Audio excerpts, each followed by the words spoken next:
बिस्मिल्लाहिर्रहमानिर्रहीम, अस्सलाम वालेकुम। ये जो शख्स आपकी स्क्रीन पर आ रहा है, ईरान के अंदर ये हीरो है। शायद ये चाइना में भी हीरो है, रशिया में भी हीरो है। जहां जहां अमेरिका और इजराइल के खिलाफ लोग हैं, इवन के यूरोप के अंदर इसको हीरो माना जा रहा है। अब ये पहली मर्तबा बंदा सामने आया है, क्योंकि अगर इसकी शक्ल सामने ये ब्लर ना करें और दिखा दें तो इस बंदे को मार दिया जाए।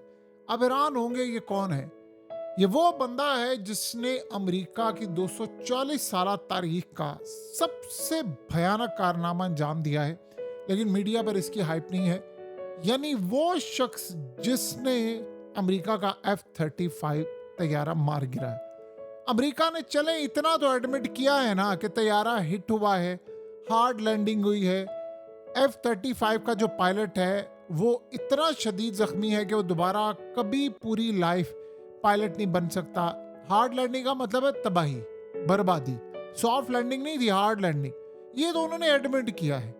तो सोचा अगर अमेरिका ने एडमिट किया है तो तबाही कितनी है। इसका मतलब हिट तो उन्होंने भी मान लिया है। इससे पूछा गया कि तुमने हिट कैसे किया है। कहता मैं आपको बिल्कुल सच्ची बात बताता हूँ, दो चीजें मैं क्लियर करता हूँ। आज के बाद अमेरिका का कोई तैयारा हमारी अब रेंज से बाहर नहीं है, हम जब चाहें उसको गिरा लेंगे। कहता मैं आपको रियल बात बताऊं कि कैसे हिट किया है। देखिए, एक तो सबको पता है ना, रेडार टेक्नोलॉजी वो सब कुछ तो है, लेकिन उसने कुरान की एक आयत को कोट किया और कहा कि मैं आपको बिल्कुल सच बता रहा हूं कि मैंने सिर्फ उसको हिट किया, कोई फोर्स थी पीछे मेरे जिसने मुझसे ये हिट करवा दिया और ये सीधा जाकर हिट हुआ। और वो कहता है कि ये अल्लाह की तरफ से हुआ है, खुदा की तरफ से हुआ है, मेरा इसमें कोई कमाल नहीं है। कहता मैंने सिर्फ उसको टारगेट को, हम इसको मॉनिटर कर रहे थे बड़े अरसे से, ये तैयारे आते थे, हम इसको मॉनिटर करते रहते थे। और उसके बाद फिर अचानक एक मोमेंट के ऊपर मुझे एक मैसेज होता है, माइंड के अंदर आता है कि क्लिक करना है कि हिट करो। मैंने हिट किया तो ये हिट हो गया।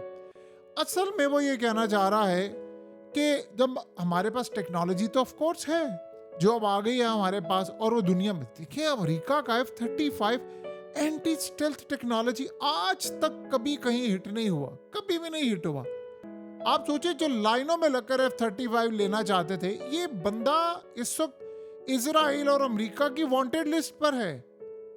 आप उसका तसव्वुर नहीं कर सकते कि ये वांटेड लिस्ट पर है। क्यों?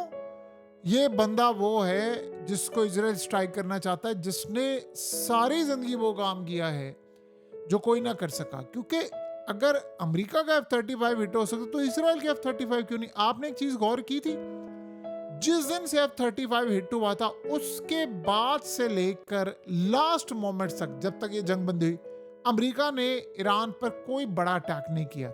एक तो वो आते नहीं थे, घबराते थे, और फिर जो हाल हुआ, फिर उसके बाद उन्होंने फिर C-130 और बहुत सारी चीजें तबाह हुई। असल में जब F-35 तैयारे उड़े, अमेरिका ये समझ रहा था रेगुलरली हम जाएंगे, जैसे पीट हेग्जर ने कहा था हम जाएंगे, हिट करेंगे, आ जाएंगे, और वो मजाक उड़ाकर कहता था ये आसमान की तरफ मुंह देखते रह जाएंगे, हम चले जाएंगे। उसकी स्पीड इतनी ज्यादा होती है, एंटी स्टेल्थ यानी आज तक कभी बना ही नहीं है। अब सारे चाइना को कहते हैं चाइना ने दिया है। इस बंदे ने, वो कहता है कि जब मैंने निशाना बांधा तो दिल में एक आवाज आई कि तुम सिर्फ हिट करो, आगे हम खुद ही हिट कर देंगे। कहता है मैंने उसको हिट किया तो मैं आपको बिल्कुल अश्योरिटी देता हूं कि वो मैंने हिट नहीं किया। कहता मुझे कुदरत की जानिब से वो पैगाम था और पीछे कोई फोर्स ऐसी थी जिसे मुझसे वो हिट करवा दिया है। कहता ये सूरत हाल है। कहता लेकिन मैं आपको बता दूं बड़ा क्लियरली बात, आज के बाद अमेरिका का कोई तैयारा हमारी रेंज में आ गया बचेगा नहीं। F-35 का वो टाइम खत्म हो गया। कहता वो स्टेल्थ दौर खत्म हो गए।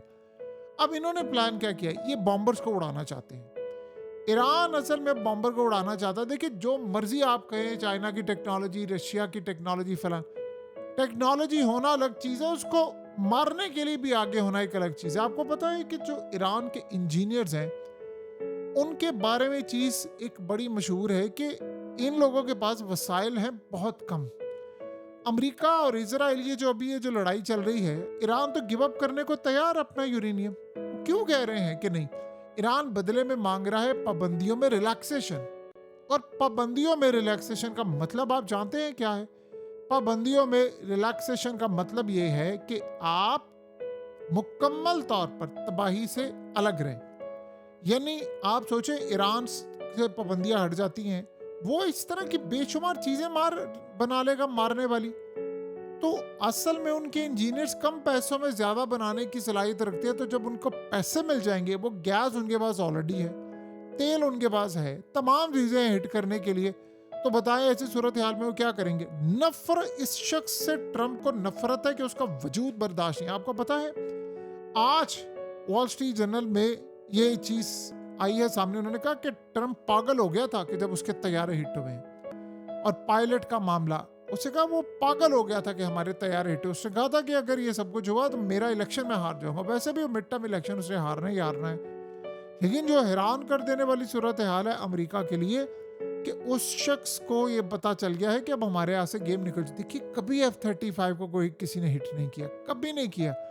आप एक ऐसे मुल्क जो नॉन न्यूक्लियर है, स्टेल्थ, इनकी तो सारी ताकत ही F-35 थी, आप उसको हिट कर देते हैं। C-130 को, ब्लैक हॉक को, ये कहाँ गए स्टेल्थ? ये तो रेडार पर नहीं आते थे, खत्म हो गई सारी कहानी। अब सोचे अगर ईरान ये बला है तो चाइना क्या बला होगी, चाइना क्या करेगा। ईरान के बारे में अभी ये बात आप ज़हन में रखें, वो ये कह रहे हैं कि अब हम जो अटैक करेंगे, अब जंग होगी तो वर्ल्ड वार होगी, लेकिन अब जो अटैक करेंगे वो मिसाइल इस्तेमाल करेंगे जो पिछले 1-1.5 महीने में बनाए, और वो सबसे ज्यादा खतरनाक है। वो मिसाइल तो नहीं छोड़ने वाले। इसी आपने कभी गौर किया है ये जो 2-3 दिन से स्टेट ऑफ हार्मस और ये तमाम चीजें, ईरान क्यों धड़ल्ले से कह रहा है भाड़ में जाए जो मर्जी हो, मैं तैयार हूं अटैक करने के लिए। कहा है ना उसने, क्यों? वो कहता है जंग करनी है। आपको पता है कि इस वक्त सिनेरियो क्या हुआ है, जो ईरान के फॉरेन मिनिस्टर हैं, अगर सादा अल्फाज में कहा जाए, उनको शट अप कॉल गई है ईरान की एस्टेब्लिशमेंट की जानिब से कि आप अमेरिका के सामने इतने ज्यादा क्यों पीछे जा रहे हैं, यानी आप उनको, हमने उनको गले से पकड़ा हुआ, आप टफ टाइम दे। आपने गौर नहीं किया, एक दिन ऐलान किया ईरान के फॉरेन मिनिस्टर ने अपना हॉर्मस खोल, अगले दिन क्लोज कर दिया उन्होंने। एक 24 घंटे नहीं गुजरे, क्लोज कर दिए, क्योंकि पीछे अब फौज ने टेक ओवर कर लिया सारे का सारा मामला। वो कह रहे हैं कि हमने नहीं छोड़ना। आप किस लेवल पर जा रहे हैं, क्या हरकतें आप करते फिर रहे हैं, आप ये हरकतें कर रहे हैं, हमने उनको गले से पकड़ा है, हम अपनी शराइत बनवाएंगे। इसलिए अब आप देख लें कि पाकिस्तान में अगले मुज़ाकरात की कोई डेट नहीं आ पा रही, कोई मामला नहीं सामने आ पा रहा, कब होंगे, इस वक्त इतनी बेचैनी है। और ऊपर से बुध का दिन करीब आ रहा है। बुध को, यानी आप ये सोचो ना कि बुध के बाद क्या होगा, किसी को नहीं पता। सीज फायर एक्सटेंड होती है, अटैक होता है, लड़ाई होती है, क्या होता है, किसी को कुछ भी नहीं पता कि ये मामला किस लेवल पर आने वाला है। सो अब कुल मिलाकर अगर हम इस सारी सूरत हाल का जायजा लें तो हमें एक बात अच्छी तरह अब नजर आ रही है कि अमेरिका इस जंग में बड़ा नुकसान कर बैठा और वो मजीद नुकसान नहीं करना चाहता। ट्रंप ने वाकई F-35 और ये जो ईरान में जब ये एंटर हुए थे उससे पहले सोचा था कि हम लोग जब जाएंगे, हम खाक आइलैंड पर जाएंगे, ये करेंगे वो करेंगे। वो ख्याल है आपका, आपको रिजीम चेंज करने के लिए ग्राउंड पर लोगों को मुतहरिक करना पड़ता है। देखिए ईरान में लोगों की लाइफ आ चुकी है बैक टू नॉर्मल, वहां पर लोग कैफेज जा रहे हैं, खाना पीना चल रहा है, मुश्किलात बहुत ज़्यादा है, तकलीफ़ें भी बड़ी ज़्यादा, लेकिन वो जा रहे हैं, उनकी लाइफ चल रही है और वो मामला आगे लेकर चल रहे हैं। काफ़ी हद तक वो चीज़ों को अब सेटल डाउन कर रहे हैं, लेकिन हालात अब काफ़ी ज़्यादा ख़तरनाक है। हालात बहुत ज़्यादा ख़तरनाक है, बहुत ज़्यादा ख़तरनाक है। उसकी रीज़न ये है कि देखिए स्कूल कॉलेज यूनिवर्सिटी सारी बंद है और उनको गैर मुय्यना मुद्दत के लिए बंद किया गया। एयरलाइंस ओपन ज़रूर हुई हैं, लेकिन वो हो सकता है किसी वक्त क्लोज हो जाए। और ईरान ने ये कहा है कि हमें लड़ाई सूट कर रही है। क्यों सूट कर रही है? क्योंकि वो समझते हैं कि अगर यहाँ से हमने बगैर पाबंदियाँ हटाए, देखिए फैसला सारा का सारा करना है ईरान की इस्टेब्लिशमेंट ने, मुश्तबा खामनाई ने फैसला करना है, प्रेसिडेंट, फॉरेन मिनिस्टर, कोई वैल्यू नहीं है। और वो चाह रहे हैं इंतकाम। वो कहते हैं जी इस दफ़ा हम जो डील लेकर निकले वो डील हो जो आज से पहले हमने कभी नहीं ली, यानी हम पाबंदियाँ हटवाएंगे, सारी चीज़ें करेंगे, फिर देखिएगा मामला क्या होता है। बहरहाल अब देखते ये है कि इस बंदे का क्या काम होता है। लेकिन जो ये बात बंदा कर रहा है वो पॉइंट बहुत ज़्यादा अहम है। वो कहता है कि आप जितनी मर्जी ताकत कर लें, आपको जब तक ऊपर से मैसेज नहीं ना आता, कहते हैं मैंने तो सिर्फ हिट किया है, मुझे ऐसा लगा है कि मुझे सिर्फ ये कहा गया कि तुम सिर्फ मारो, आगे हम खुद ही कर लेंगे। कहता मैंने किया और जाकर वो हिट हो गया। देखिए मसला यह है कि ईरान के अंदर इस वक्त खतरा बहुत ज़्यादा है। हो सकता है वो इसकी पजीराई करते, बताते, लेकिन वो उसको छुपा रहे हैं क्योंकि उनको पता है कि ये मामला क्या है। तो अब असल सूरत हाल ये है कि ईरान ने पिछले 1 महीने में काफ़ी कुछ सीखा है। ये जो 15 दिन की जंग बंदी है उसमें जितना ईरान ताकतवर हुआ है आप उसका तसव्वुर भी नहीं कर सकते। आप बताइए, स्टेट ऑफ हार्मस को 24 घंटे के अंदर बंद किया है, उन्होंने गले से अमेरिका को पकड़ा हुआ है। कल उन्होंने भारत के 2 शिप्स पर अटैक कर दिया, वो किसी का लिहाज नहीं कर रहे। उसकी रीजन क्या है? मुश्तबा खामनेई ने इंतकाम लेना है, इंतकाम शदीद, जिसे कहते हैं इंतकाम शदीद, जो फारसी का वर्ड है, इंतकाम लेना है शदीद, बहुत ज्यादा। वो कह रहे हैं कि नहीं, पीछे हटेंगे नहीं जब तक हमारी बात नहीं मानी जाएगी। समझ आती है तो ठीक है, नहीं तो फिर हमारे मिसाइल तो तैयार और हम तो मरने के लिए तैयार है। और ईरान के स्पीकर ने भी यही बात की, उसने कहा कि मैं मरने के लिए तैयार बैठा हुआ हूँ, मुझे कोई परेशानी नहीं है।